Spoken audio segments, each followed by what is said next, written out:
started, so you came to Atlanta to serve as director of St. James That's Marietta right. in 97.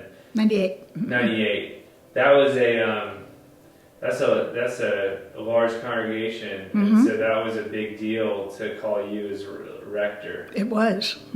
Yeah. I mean, you weren't the first woman rector, but you were probably at the time. I would say that was probably the largest church that we've had a female rector at. Absolutely. I tell people that for about 2 minutes I was the largest church in the country that had a female rector.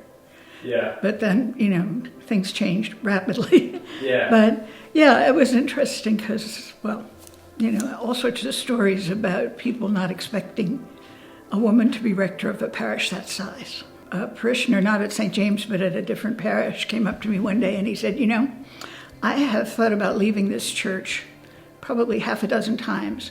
And every single time you get up in the pulpit and say something, and it makes me think, and I come back. That was a really nice thing to hear. And when he was saying that he's thought about leaving, was it because it was a woman priest leading the place? Partly because,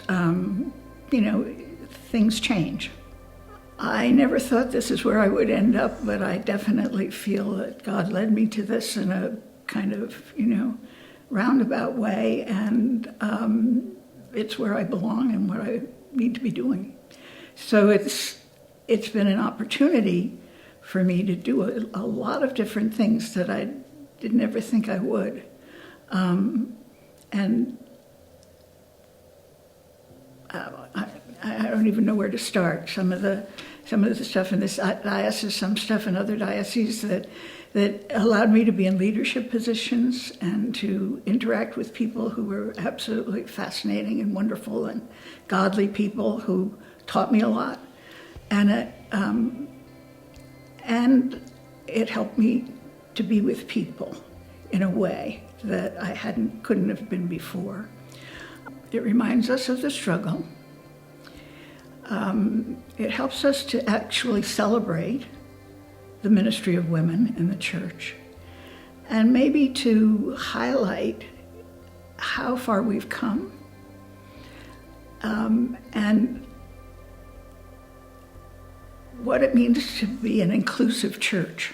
Any priest will come across people who do and say hurtful things, who don't approve of your message, who don't feel you're really in touch with God, or whatever it is that their particular thing is.